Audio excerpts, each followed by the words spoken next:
त्यानं सकाळी 6 वाजता तुमच्या भावाच्या घरी 100 पोलीसवाले पाठवले आणि सर्च वॉरंट दाखवला आणि सगळे पोलीसवाले घरामध्ये घुसले। काल परवा जर बघितलं असेल माहिती तुम्हाला, तर आपल्या इथलच्या विरोधकांनी जो आपल्या इथलचा स्थानिकचा आमदार आहे त्यानं सकाळी 6 वाजता या तुमच्या भावाच्या घरी 100 पोलीसवाले पाठवले। 100 पोलीसवाले। किती पोलीसवाले पाठवले? 100।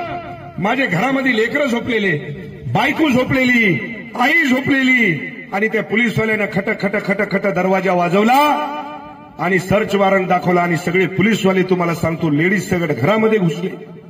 मी त्यांना म्हणलो, अरे बाबा काय चललंय काय? हमारे पास कोर्ट का वारंट है बोले, तुम्हारे घर की चेकिंग करने की है।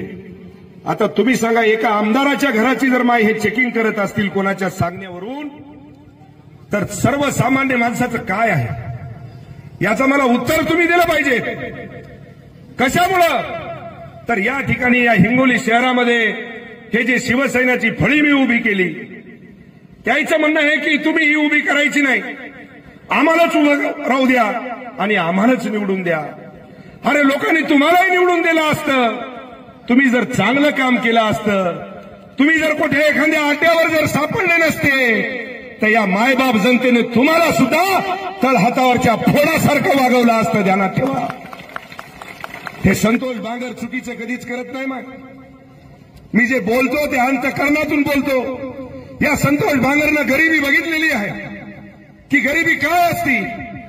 आणि काल माझ्या घरामध्ये तुम्हाला घुसल्याच्या नंतर तुम्हाला सांगतो, कपडे, माझं फ्रीज जिथं तुम्हाला सांगतो की आपण वस्तू सडू नये, चांगल्या राहा, भाजीपाला, दूध त्या ठिकाणी आपण ठेवतो, ते फ्रीज सुद्धा उघडलं आणि त्या फ्रीज मधलं सगळं सामान तुम्हाला सांगतो की बाहेर काढलं। हे जर अत्याचार तुमच्या भावावर होत असेल तर मला वाटतंय ही मायबाप जनता त्याचा वचपा घेतल्याशिवाय राहणार नाही। ध्यानात ठेवा आणि ऐका, 27 तारखेला आपल्याला सगळ्या जणांना आपलं वंजारवाड्याच्या बाजूला जो देश विदेशातील प्रत्येक घडामोडींचे लाईव्ह अपडेट मिळवण्यासाठी आता साम टीव्हीच्या सर्व सोशल मीडिया प्लॅटफॉर्मला लाईक, फॉलो आणि सबस्क्राईब करा।